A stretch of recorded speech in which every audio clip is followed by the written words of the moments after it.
I'm Victoria Bow, a journalist working in Doha for Al Jazeera on documentary investigations. I'm married with 2 daughters. Le papa. La maman. La maman. Le grand frère. La grande sœur. I try to be the best mother I can, one they can be proud of, but I fear making the same mistakes as my mother. I grew up in Madagascar, Côte d'Ivoire and France. My childhood was not always easy. My mother was suffering from severe depression. Through making this film, I hope to understand my mother's mental illness better and discuss it with her for the first time. I meet courageous people willing to speak out in the hope of changing attitudes. J'ai été beaucoup confrontée à des préjugés. And I discover that millions around the world suffer and die unnecessarily due to the ignorance and taboo that surrounds this subject.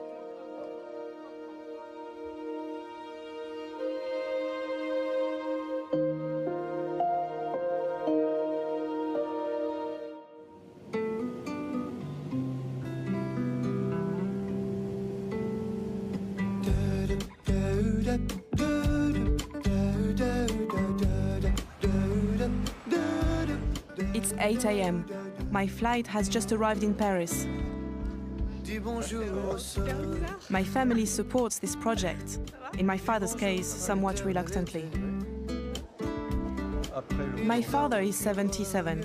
He's never felt comfortable talking about his feelings, but today he opens up to me. Et quand est-ce que tu t'es aperçu que maman avait de la dépression? Je trouvais qu'elle avait un petit peu de déséquilibre. Je pensais qu'en fait, le mariage, la maternité allait la stabiliser en fait. Mais je ne savais pas, parce qu'elle-même ne le savait pas non plus. Elle n'avait pas, je crois, consulté de médecin qui avait diagnostiqué ces troubles de comportement. À cette époque-là, il y avait une espèce de tabou, on n'en parlait pas. My mother's a lot better now, but my father confides that before she got treatment, she was hard to live with. C'est une agressivité absolument abominable, au cours desquelles elle pouvait dire vraiment des horreurs. Et ça a dû te flanquer quand même par terre, la dépression de maman. Bah, c'est pas très agréable à vivre. Elle se sent comment par rapport à ce documentaire? Elle est stressée? Je crois pas du tout, non. Perhaps I'm the one who's feeling anxious. On va appeler l'ascenseur. My mother and I don't have a regular mother-daughter relationship. We never really hug or kiss, for example. Bonjour. Salut. Ça va? Oui, ça va. T'as une grosse valise comme d'habitude. Bon bah Vic, tu viens prendre un petit café? Ouais. Oui, je veux bien un petit café, s'il te plaît. J'ai faim. My parents have differing views on whether participating in this film is a good idea. Sur la forme, je ne suis pas persuadé que cette espèce d'étalage dans un documentaire soit la meilleure formule. Mais si c'est le prétexte pour parler, c'est peut-être bien. Tu aimes pas trop, hein, toi, au J'aime départ, pas- oui, c'est je pas peux ton pas dire, truc du tout. C'est pas mon truc du tout, C'est d'accord. vraiment Voilà. pas... Je l'ai dit, voilà. Victoria a un projet, Non, mais ça c'est lui pas ça. plaît, moi j'ai pas du mais tout je honte trouve, de non, mais parler. je trouve ce projet intéressant. Vous me demandez mon point de vue. Je suis associé à ce projet. Si c'est le prétexte de parler de choses un peu profondes que vous ressentez, je regrette qu'on soit obligé de faire un documentaire pour pouvoir aborder certaines questions qu'on aurait pu aussi bien traiter entre nous. J'aime pas les gens qui cachent tout, donc rien à cacher. Voilà. My father's reaction doesn't surprise me, but my mother's keenness isn't what I expected. My mother and I agree that we'll talk tomorrow. It's only taken us 20 years.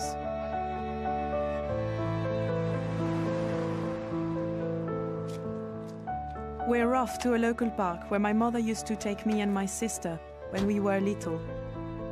I'm sure we're not the only family who finds it hard to talk about mental illness. It's a really sensitive subject. This will be the first time that my mother and I will speak about her depression and the devastating effect it's had on her and the people around her. My first clear memory of my mother's depression was as a child living in Côte d'Ivoire. I always sensed that she was different from other mothers. She spent a lot of time in bed. I have resented this all my life. D'abord, c'est vrai, je t'en parlais pas beaucoup. En fait, on croit toujours que les autres même comprennent. C'est presque comme si on ne comprend pas qu'ils ne comprennent pas. Parce qu'ils nous voient bien dormir, ils nous voient bien être fatigués, ils nous voient bien n'avoir pas beaucoup d'intérêt pour la vie. Mais oui, j'essayais de t'en parler à l'adolescence, mais toi, tu étais vraiment t'étais un peu rebelle, donc tu n'écoutais pas tellement. Hein. Mais qu'est-ce que tu me disais, par exemple? J'étais isolée en Afrique, j'aimais pas beaucoup ma vie. J'ai commencé à déprimer fort. Je me sentais coincée, donc impuissante, et je ne pouvais pas m'en sortir. Et j'ai eu des moments où les dépressions étaient de plus en plus fortes. Mais je ne savais pas qu'on pouvait se soigner. Et puis je ne savais même pas que ça s'appelait dépression. Je ne savais rien. Et j'étais dans des pays d'Afrique où on ne parle jamais de ça. Enfin, je veux dire, ça n'intéresse personne. Donc je me voyais dépérir comme si j'étais un peu morte petit à petit. Et quand je suis rentrée à Paris en catastrophe avec vous, toi tu avais 10 ans déjà. 9. Donc 9. Est-ce que tu en veux à papa de ne pas avoir compris ce qui t'arrivait? Moi je le disais un peu, mais je le disais mal, en criant, en râlant. J'étais une grosse rouspéteuse pendant au moins les 15 premières années de mon mariage, même plus. Donc ça laisse des traces quand même. Finalement, c'est difficile de voir, c'est-à-dire te voir, t'avoir vu beaucoup au lit, etc. Que je me disais, il faut que je me débrouille toute seule. Pendant 1 an, je suis arrivée, c'était toute seule dans l'école. Personne ne m'a amenée à l'école. Quand j'étais dedans, j'avais pas le temps de penser qu'est-ce qu'elle pense, etc. Moi, j'avais un seul objectif, c'était de survivre. Quand vous alliez en classe, quelquefois, je me mettais au lit et j'étais fatiguée. Pas tout le temps et en permanence, mais ça m'arrivait des semaines où j'étais morte. J'allais vous amener, enfin surtout à amener la petite en classe le matin, et j'allais la prendre le soir. C'était déjà un effort surhumain. Ça veut dire que j'essayais de survivre. Bah merci, c'était une bonne idée. Oui, moi j'aurais bien aimé avoir cette conversation il y a 15 ans au moins, 15-20 ans. Mais bon, c'est comme ça, c'est déjà pas mal. On rentre? Oui, on rentre. It was 15 years before my mother received treatment, a combination of drugs and psychoanalysis. She hasn't had a severe depressive episode for around 10 years now.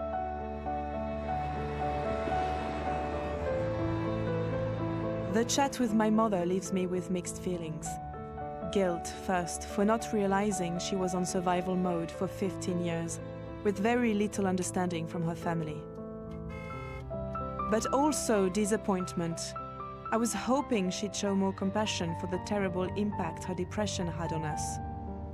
Perhaps facing that thought is too hard for her, and this is something else that I need to accept.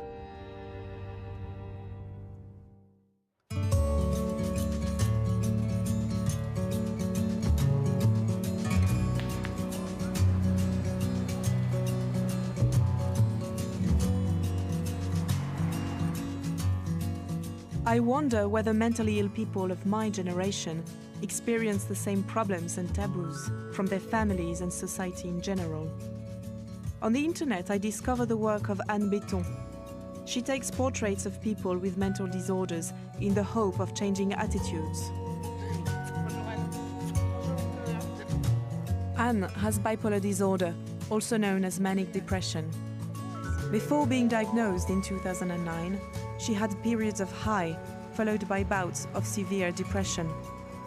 Her challenging behavior as a teenager resulted in a permanent rift from her parents. Je pense comme beaucoup de personnes qui ont un trouble psychique, l'adolescence ça a été assez difficile. Je suis partie de chez mes parents le mois où j'ai eu mes 17 ans. Après, mes parents ne me voient plus. Ça a été une rupture difficile. Est-ce que vous savez ce qui a pu les déranger exactement au point qu'ils vous tournent un peu le dos? Étrangement, pour eux, ça n'a pas été les phases dépressives les plus difficiles à gérer.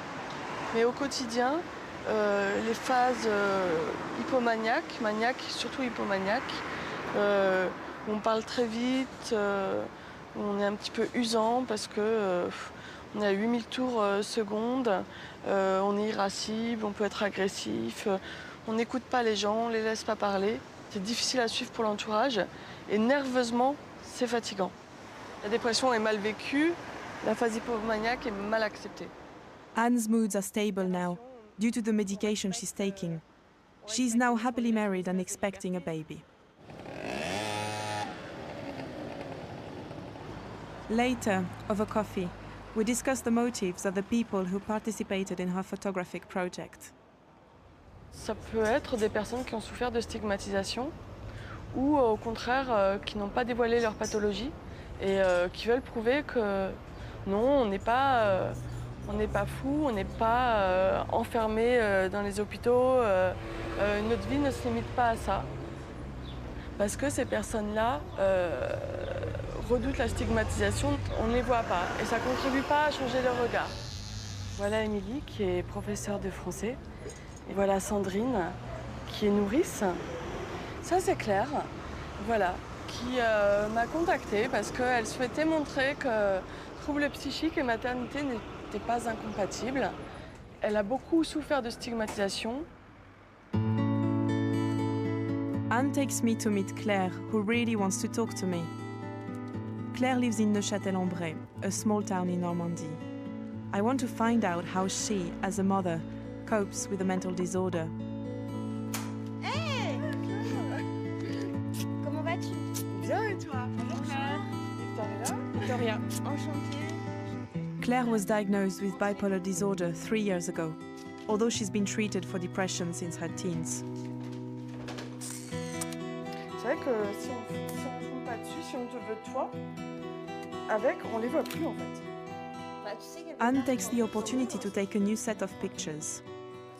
Claire has agreed to show her scars, harm she inflicted on herself before her drug treatment stabilized her. Ça change en bruit. Mais non. T'as pris en sagesse, en It's lovely to see the two laugh as they share their experiences. As the daughter of someone who suffered from depression, I want to find out how Claire's illness and the reaction of others has affected her children. C'est ces mots-là, folle, cinglée. Ben oui, ça fait mal. Ça devrait pas, mais ça fait mal. Ou quand on ne croit pas capable d'être maman. Quand j'entends une maman, une femme bipolaire ne peut pas être mère. J'ai 3 enfants, ils n'ont jamais manqué de rien. Comment est-ce que vous parlez de ce qui vous arrive à vos enfants? Vous leur en parlez déjà? Moi, Oui. j'ai interviewé ma mère hier. Alors, elle me dit, mais je pouvais rien te dire, t'étais trop petite, tu comprenais rien, etc. Alors mes enfants, ils savent. Bon, bah, la petite, elle a 1 an, elle est trop petite, mais mon fils de 5 ans, il sait que je suis bipolaire, il sait le dire. Ma fille aussi, aînée de 10 ans, elle le sait. Simplement, voilà, elles savent que si parfois maman pleure, c'est pas de leur faute, c'est sa maladie. Et bon, mais c'est pas tabou du tout, en fait. On en parle, voilà. Parfois, je leur dis, bah, excusez-moi, maman, elle est un petit peu énervée aujourd'hui. On va se relaxer un peu. Voilà, maman, elle en a besoin, et puis ça va. Alors, je dis pas qu'il n'y a pas eu des moments où ça n'a pas été difficile. Mais bon, quelle mère n'a jamais pleuré devant ses enfants? Je veux dire, c'est... Je pense pas que ça fasse de moi une mauvaise mère. Claire hasn't only suffered prejudice from people in this small town. Since the birth of her 3rd child, she's also been subjected to increased scrutiny from French social services. Anne fears a similar fate. Et à partir du moment où on vit avec un trouble bipolaire, où on est schizophrène, si on est dépressif chronique, ça va être, je ne vais pas dire une enquête. Une surveillance constante. Voilà, c'est une surveillance constante. Ça en devient du harcèlement. Ils vont juger et ils vont venir vous inspecter chez vous. Vous pouvez refuser, mais eux, légalement, ont la possibilité de saisir le juge. C'est-à-dire qu'on vous infantilise, c'est même pas materné, c'est vraiment infantilisé. C'est même plus loin que ça. On t'accuse d'être une mauvaise mère directement parce que tu es bipolaire. On te classe dans les personnes à risque, voilà. J'ai vraiment vu le coup où ils allaient se retrouver en foyer, quoi. Alors que je n'avais rien fait. Ils n'ont jamais été mis en danger. I know from personal experience that living with a fragile mother can be difficult. It's bad enough without the prejudices of others adding to their burdens. Still, I'm sure Claire's openness with her children will help them cope.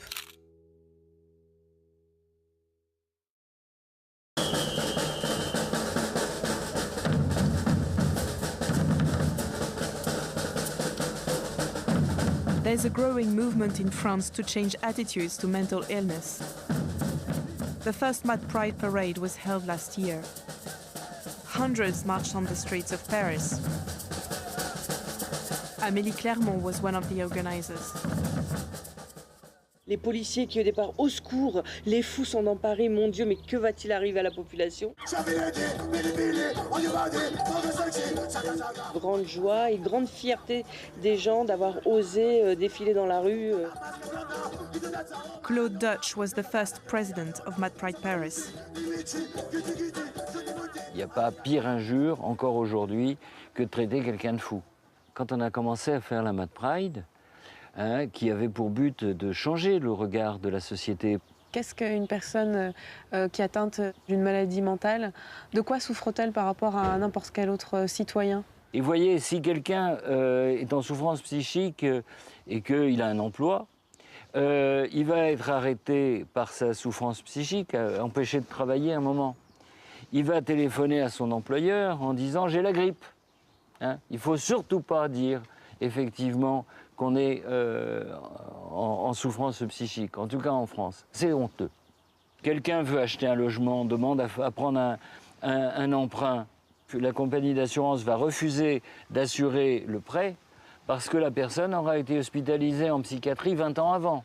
Ça s'appelle du stigmate. Je ne vois pas d'autre mot. Donc la personne, elle est poursuivie par cette disqualification, quelle que soit sa réalité. La société a une responsabilité. La société, c'est vous, c'est moi, c'est tout le monde. A une responsabilité parce que l'origine de cette souffrance psychique qui explose, c'est d'abord un rejet de la différence. According to the World Health Organization, a quarter of the world's population will directly experience mental illness in their lifetime. So why the continuing stigma? Is it just fear? And are some people more at risk than others? I'm hoping one of France's leading psychiatrists will give me some answers. Bon, vous savez que le risque de faire un état dépressif, il se situe entre 20 à 25% sur toute une vie, donc ce qui est énorme.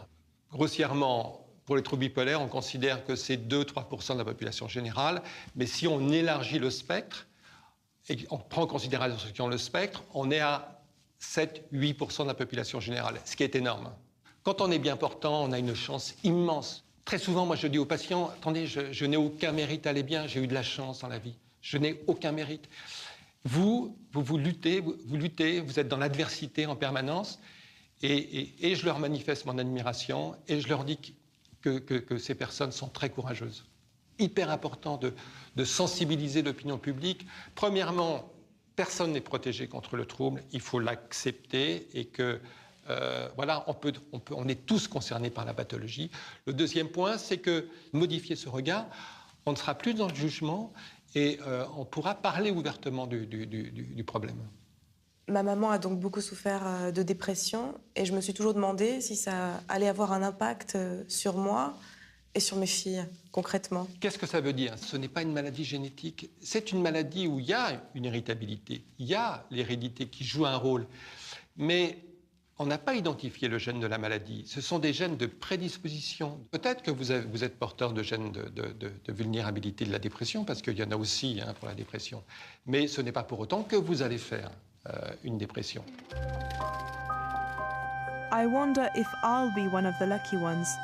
Or will I too stagger and fall one day? All of us are vulnerable to mental illness. Perhaps the question we should be asking is not why some people are mentally ill, but why others are mentally well. Here in France, we have one of the most educated populations in the world and one of the best health systems. Yet here, people with mental disorders still encounter ignorance, fear, and discrimination. My mother's illness started in Côte d'Ivoire, where I grew up. At the time, there was no means of diagnosing or treating her there.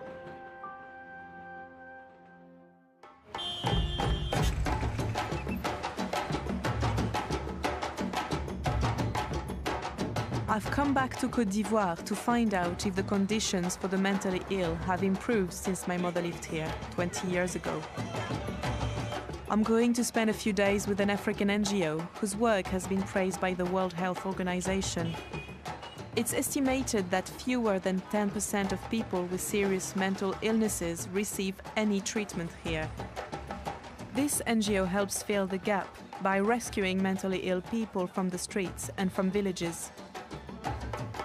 I meet Grégoire, the founder of the association 5 Amis, at a petrol station in Abidjan. Bonjour Grégoire. Bonjour, ça va? Oui.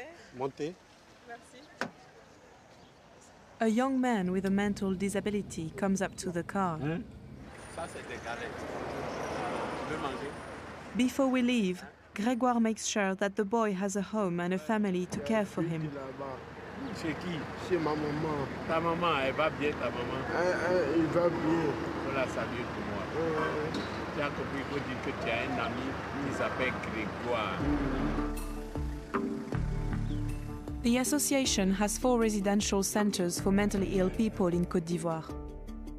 We're heading for the largest of these in Bouaké, 350 kilometers away.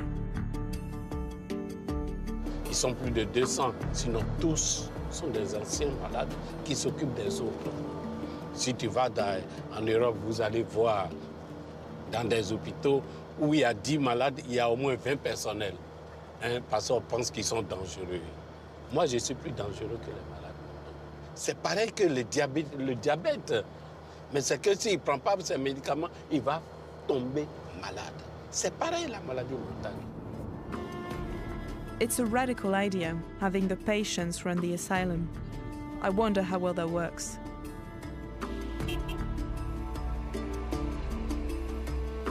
Grégoire has dedicated his life to helping the mentally ill.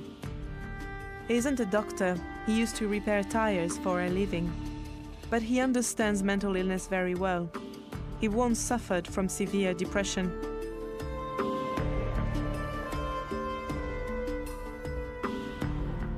Grégoire set up his first center here in 1994 and has since opened others in Benin, Burkina Faso, and Togo.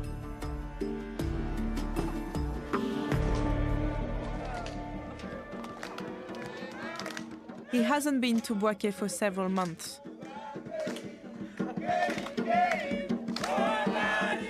A warm welcome has been prepared for us.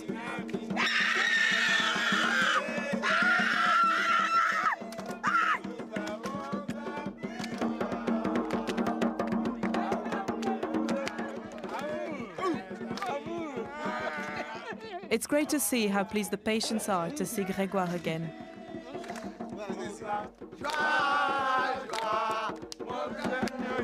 To my embarrassment, one of the residents has taken a shine to me.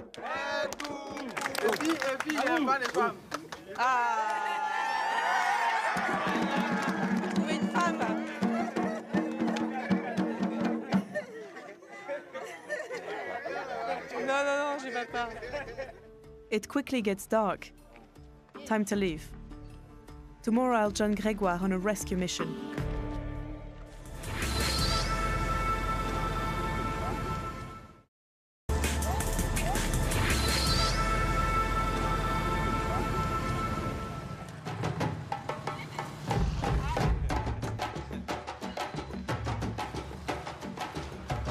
I've come back to Côte d'Ivoire, where I grew up,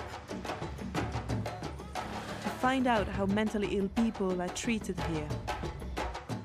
Today, I'm joining Grégoire, the head of an African NGO, on a potential rescue mission. Nicolas, their representative in the Brobo district, is concerned for the welfare of a woman in one of the nearby villages.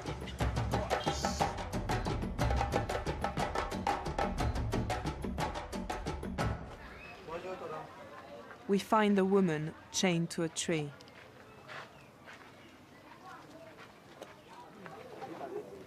Ça va? Comment tu t'appelles? Amla. Amla. Nicolas tells Grégoire what happened to another mentally ill villager. Ils ont mis un dans les bois, comme d'habitude, là, et il est décédé sans qu'il ne sache dans la maison. The woman's brother arrives. C'est ta sœur? Mais vous êtes contente qu'elle soit comme ça? Parce qu'elle a pris ma maladie là depuis 2000. On est envoyé, comment dire, à Bémi. On est soigné jusqu'à pendant des années.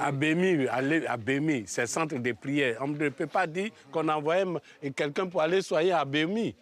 Bon. Tu l'envoies à Bémi, c'est pour aller l'enchaîner et prier. C'est ta sœur. Oui. Si c'était toi, elle te laisse comme ça, tu seras content? Je vous dis une chose, cette maladie, il n'y a pas question de sorcellerie, ce n'est pas question de diable. C'est une maladie comme toutes les autres maladies. C'est la honte de tout le village, avoir un de ses enfants enchaîné sous la pluie, sous le soleil. Vous pensez que c'est logique?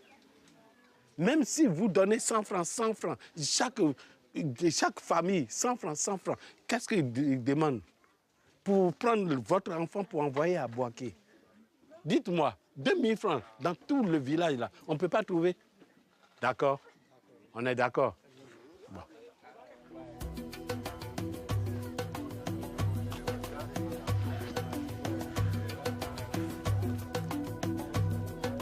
Pourquoi vous l'avez attaché? Bon, il y avait un temps là, quand la maladie vient maintenant, c'est premier dans le village. Bon, ce qu'elle ne veut pas faire là, et puis maintenant elle fait. Donc c'est à cause de ça qu'on a attaché. Amna, Yao.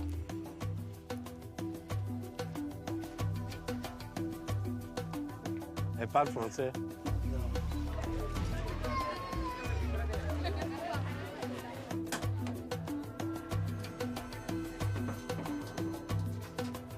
Bon, on va partir.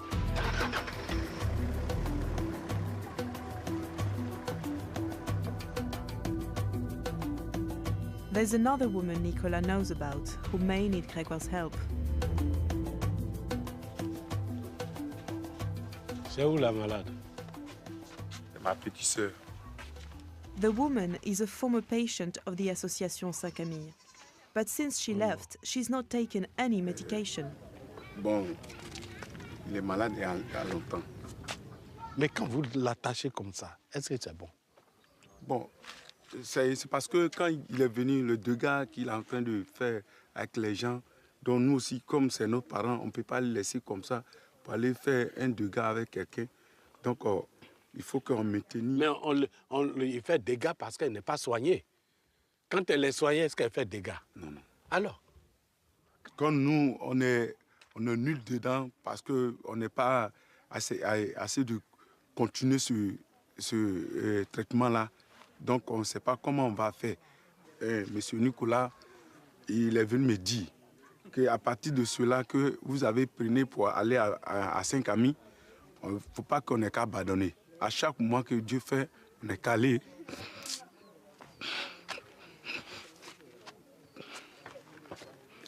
Il l'a donné comme consigne. Mais est-ce que vous êtes prêt à vous rendre là-bas? Oui, je suis d'accord. Je suis prêt pour rentrer.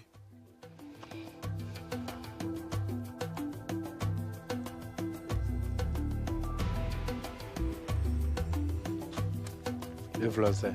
Il sent le goût. Il sent le goût. Mais elle ne rentre jamais dans la maison? Bon. On a construit une maison pour lui, mais elle a tout gâté. Parce que des fois, il met feu, puis ça flamme beaucoup. Parce que si il fait des dégâts de village, c'est pas bon aussi. Ça doit être difficile. C'était difficile pour vous? Comme il s'en va le soigner, c'est bon. Ça va vous soulager aussi? Bon, merci.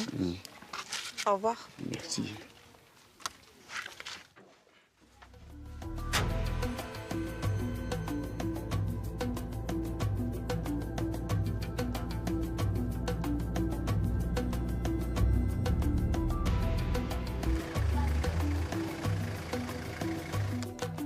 Grégoire takes Amna and Luku back to the Women's Center in Boaké, where they'll be diagnosed and treated. Luku has her head shaved because her hair is long and matted and she may have lice. Both women are given a shower, clean clothes and food to eat. They look much better already. When I first saw Luku tied up, I had no sympathy for her relatives. But now I understand they didn't do it out of cruelty, but lack of money and lack of options.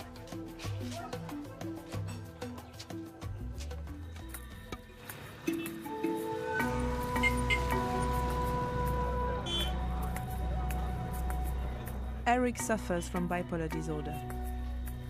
Vous allez bien? Oui, je vais bien. He's lived here since 2002. Votre centre aujourd'hui? Once a patient, he's now the head of the center. Ici, c'est la plus grande salle. There are no beds. The patients sleep on mats on the floor, and the center is seriously overcrowded because Grégoire won't turn anyone away. Ce matin, c'est l'heure du petit déjeuner. C'est la bouillie avec du pain. Ouais. They are short of funds, so the breakfast rations and all the other meals are very basic. A long-term patient later tells me that they haven't been given meat here since 2005. The residents have a wide range of mental disorders and disabilities, from epilepsy to schizophrenia. Bonjour. Almost all suffered extreme hardship and abuse before coming here. Est-ce que vous pouvez me raconter un peu votre... Daniel spent 6 months with his feet chained to a wooden block. And Luc was chained by his arms for 2 years. Richard spent 20 years homeless on the streets of Abidjan. Eric also has a shocking story to tell. Ils ne m'ont pas enchaîné. Et j'ai connu la chaîne pendant une décennie. Vraiment, c'était terrible. Parce que je faisais mes urines sur moi et je faisais même les déchets sur moi. Il y avait beaucoup de furoncles, je souffrais terriblement et vraiment, ça m'a beaucoup marqué dans la vie. Pourquoi est-ce que vous avez été enchaîné? Dans la société africaine, le malade, quand il devient un peu agressif, les parents ont peur qu'il agresse d'autres personnes, donc il enchaîne. Certaines personnes dans leur culture disent que le malade a des démons en lui, il faut l'enchaîner pour le fouetter pour que le démon sorte. There are over 270 patients here, but no nurses or doctors, just former patients working as volunteers. The atmosphere is calm and orderly. Yet the patients aren't over-sedated. Almost all are active.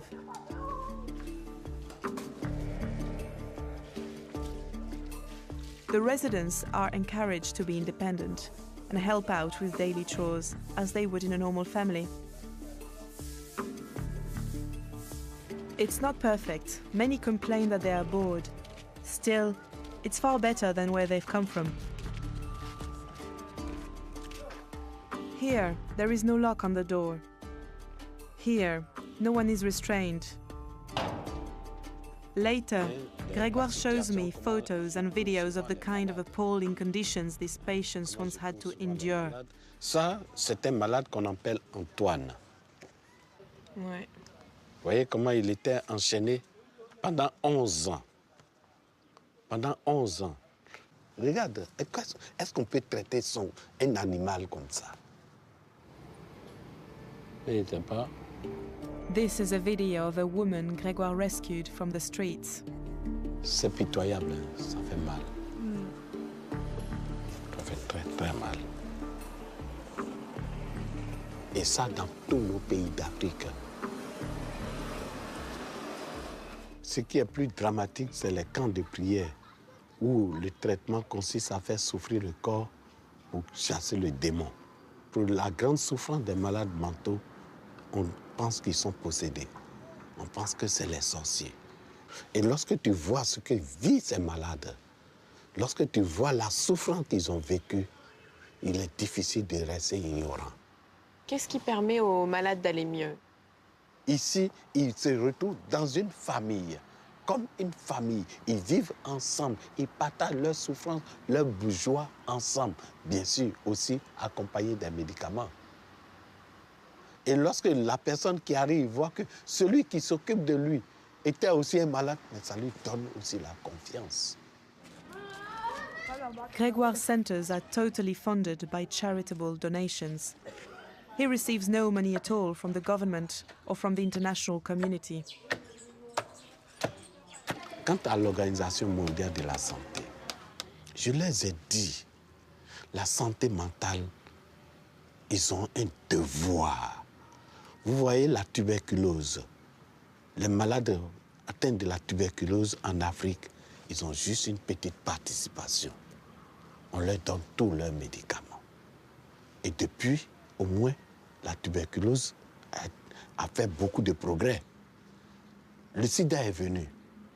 Ils ont fait toutes sortes de démarches. Pourquoi on ne pouvait pas faire la même chose pour les malades mentaux? C'est ça qui me révolte. Quel mal les malades mentaux ont commis? Quel est leur crime? Ces images, je les fais traverser dans le monde. J'ai été jusqu'au Parlement européen. J'ai montré la chaîne qu'un malade portait au cou. J'ai vu ce jour des députés qui ont coulé les larmes. Mais à la sortie, qu'est-ce qu'ils ont fait?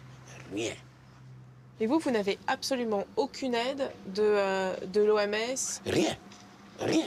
On a l'applaudissement.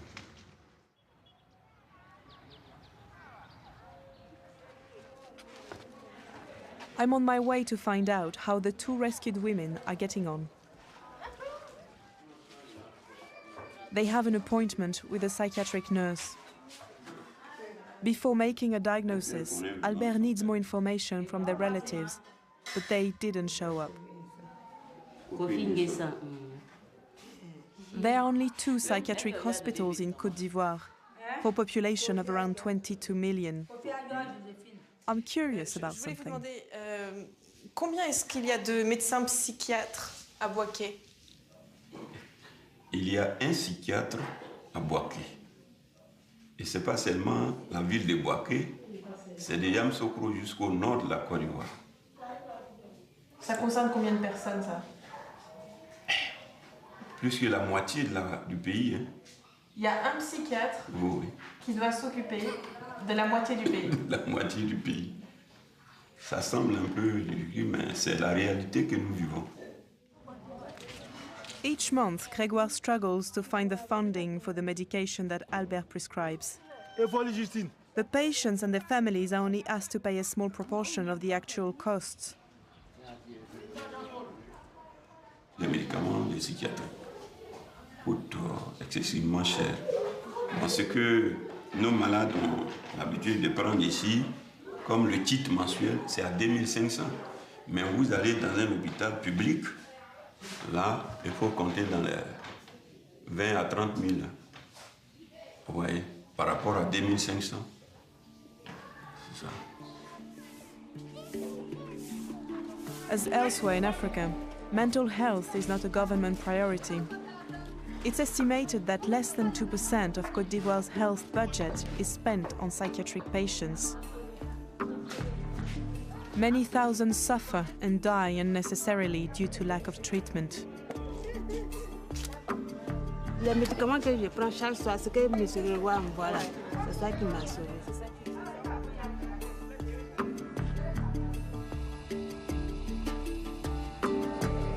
Today, Grégoire wants to show me the real difference that affordable medicines can make. Dans tous les pays, vous allez voir le garçon qui était enchaîné et bloqué les 2 bras. Tu vois, He wants me to meet Antoine, whose photo he'd shown me. The man who spent 11 years chained to a block of wood before being rescued by Grégoire. Et là, qu'est-ce que c'est exactement? C'est le dispensaire. Over the last 20 years, Saint-Camille has rehabilitated over 60,000 patients, most of whom need medicine for life. This general medical center is one of many relay points where the association drops off medicines for former patients who return to their villages. It's been years since Grégoire last saw Antoine. Ah, que c'est beau de te revoir comme ça.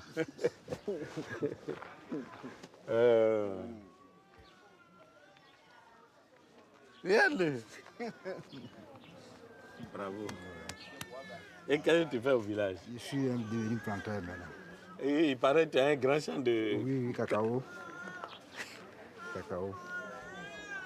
Et tu viens prendre toujours tes médicaments ici? Tous les jours, comme nous me l'avez dit, ne pas manquer le jour. Ouais. Donc j'ai respecté le rendez-vous. Bravo. Antoine has come here for his monthly appointment with Christophe, a nurse who's trained in psychiatric medicine.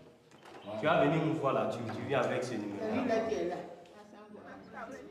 Later, Christophe takes us to visit a different kind of treatment center, less than a kilometer away. A prayer camp. Ici, vous soignez la maladie par la prière? Si. Et ça marche? Ça marche. Avec la prière, on prend pour les guérir. Les gens n'ont pas besoin de médicaments ou de choses comme ça, non? Non. Ça, c'est un. On a détaché, ça fait trois jours. This mentally ill patient was chained to a tree here until the pastors released him. Vous étiez attaché? Oui. Pendant combien de temps? Moi, mais je n'ai aucune idée. Et pourquoi on vous a détaché, monsieur? Bon, on m'a détaché parce que je pense que celui qui me soigne sait que je suis en bonne santé. Vous êtes en bonne santé? Oui. Et vous n'avez pas eu envie de prendre des médicaments? Médicaments, oui, mais il y a moyen. Qui va me donner cet argent? Mais c'est lui qui passe à la prière. Par la prière, c'est ce qu'il connaissait. C'est ça qui a fait qu'aujourd'hui, je suis là devant vous. C'est la prière qui vous a guéri? Moi, je pense que c'est ça. D'accord. It seems extraordinary that the pastor, even with no psychiatric training, can truly believe that this man is cured of his mental illness. The church running this prayer camp is called the African Faith Church. Minutes later, their leader, known as the Prophet, arrives. He speaks in the local language, Baoulé. Quand des malades ou la famille des malades viennent vous voir, qu'est-ce que vous leur conseillez? C'est que ça, bon, il y a beaucoup de bon, il y a des conversions. Te barson bi wa ete yo ma onya ne bu yo ini ke be bi sa premier de conversion so nya ko ite ko yo na yakaro ne yasra nyamema. Comment vous faites pour faire en sorte que les esprits partent? C'est que un jour un jour il fa par la fin Saint-Michel ou bien en arrivé il fa go jour il a prié so jour so il fa mo bia on oublie il so moi une semaine prendre de l'eau. Later, I'm shown the holy water that's used to heal the patients. C'est ça, le prophète a dit que c'est l'eau-là qu'on prie dessus et puis les malades prennent pour aller se laver. Vous nous avez parlé d'un parfum qu'on mettait dans l'eau. C'est pas parfum de sumac-là. D'accord. Mais il y a des cas particuliers qu'on utilise Saint-Michel, on utilise l'un et l'autre et bien d'autres autres parfums qui suivent. Ok. Je peux regarder? Oui, il n'y a pas de problème, vous pouvez même attraper. Si jamais je veux acheter le même. Oui. C'est fait en Côte d'Ivoire, hein? C'est fait en et à Côte Lomé. d'Ivoire. D'accord. Dans n'importe quel magasin, oui, vous pouvez le trouver à Abidjan, partout. Ok. Bon. Merci. The pastors have duties to attend to. It's prayer time again.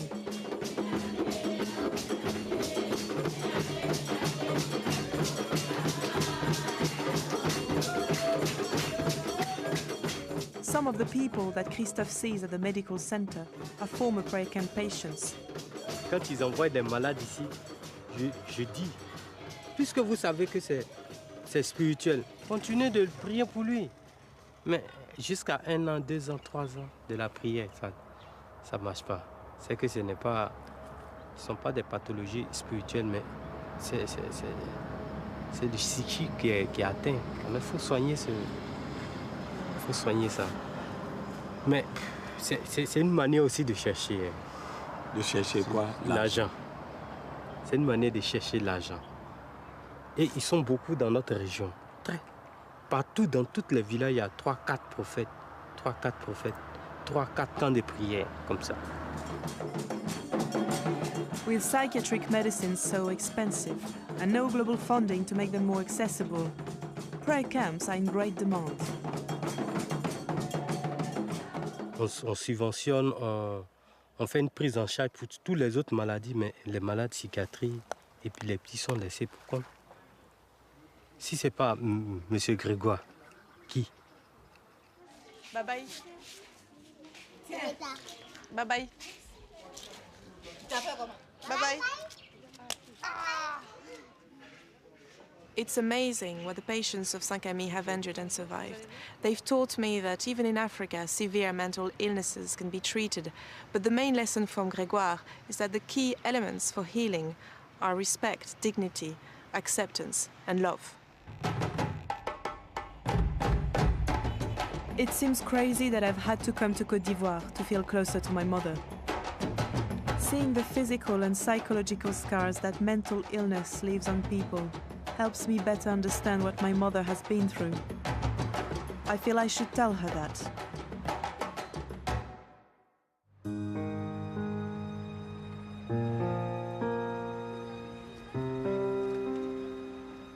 J'avais besoin de vraiment comprendre que nous étions toutes les deux victimes de ta dépression. Quand Victoria, tu m'as demandé de faire le film, je me suis dit, et je le pense tout le temps maintenant, si tu veux, que le but, c'était que ça arrange nos relations. C'est quand même une chance de renouer quelque chose qui ne s'est pas doué, ou surtout qui s'est abîmé, où il y a beaucoup de choses fausses. C'est dommage, parce que j'ai l'impression que si on avait été plus sensibilisés, si on en avait parlé plus, même si on est enfant, parce que je l'ai vu en interviewant maintenant d'autres femmes, d'autres mères, je me dis qu'on aurait pu comprendre et qu'on aurait pu être plus présent, plus aimant, et du coup, ça aurait enlevé beaucoup de pression pour toi. Il y a deux choses que j'aurais aimé laisser. C'est que d'abord, oui, ça abîme une famille énormément. Et puis, en effet, on n'est pas très compris. Et ceux par qui on est le plus mal compris, parce qu'ils en souffrent le plus, c'est sa propre famille, c'est-à-dire les plus proches. Et puis, ce qui est important, c'est de savoir, vraiment, on peut se soigner, mais on garde toujours cette fragilité très forte. Et voilà, savoir qu'on est fragile. On est fragile, mais tout le monde est fragile. Même si tu retombes, tu sais que tu peux remonter. Even if you fall, you can get back up again, but not without the support of others. Today I understand my mother and her illness better. Yet her depression has left indelible scars on our relationship. As I'm now a mother, I find myself struggling to forgive her for feeling neglected as a child. Still, our problems now seem trivial compared to those of the people I've met on this journey.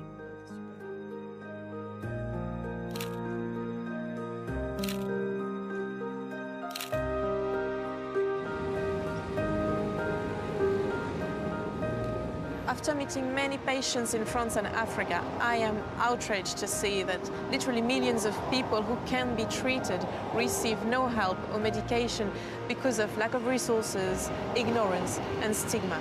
I don't think there's any excuse for so much suffering, and it can happen to any of us. We all have a duty to change attitudes, starting with our own.